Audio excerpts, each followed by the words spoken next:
I have not gone back there yet, but I just wanted to talk a little bit more about, well, hey, Joe, how do you know where to walk where this blow-in insulation is over there? Okay, well, this roof is a truss roof.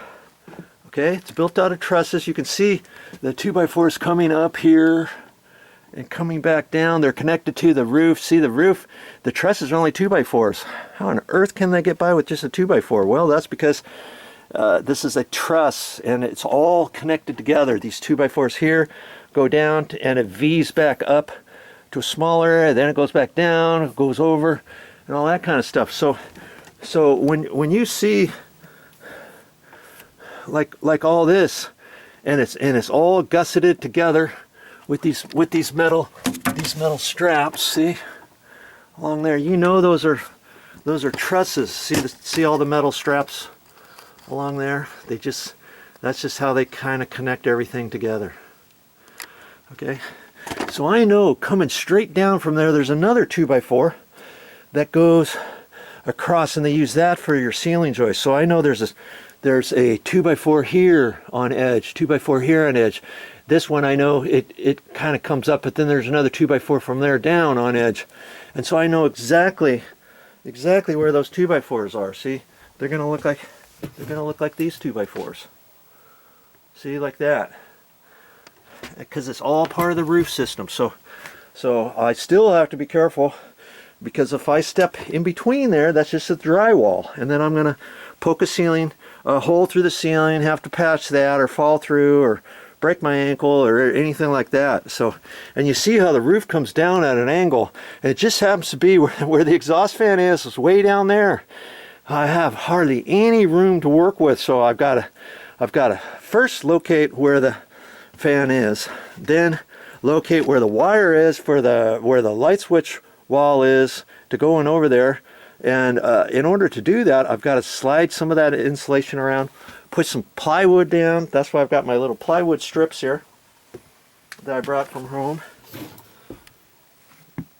and screw them down so I can lay down there on my belly after I clean it up a little bit.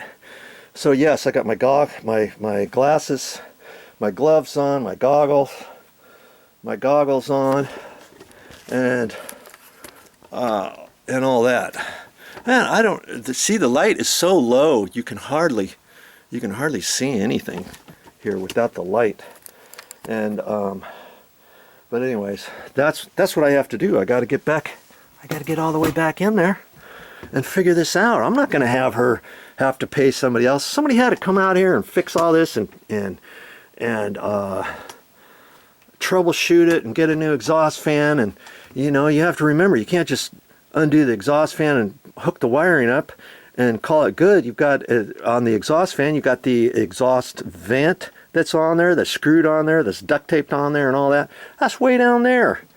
Somebody would probably charge her, oh, I don't know, $1,100, $1,200, $1,250. It just depends. It just depends. Every job is different. Every access area is different. If this thing was right out here in the middle, with no issues over in here, somewhere where I can walk, where I could get to, it would be a lot easier.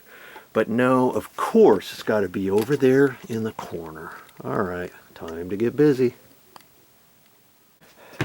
And speaking of exhaust fan piping, see that right there?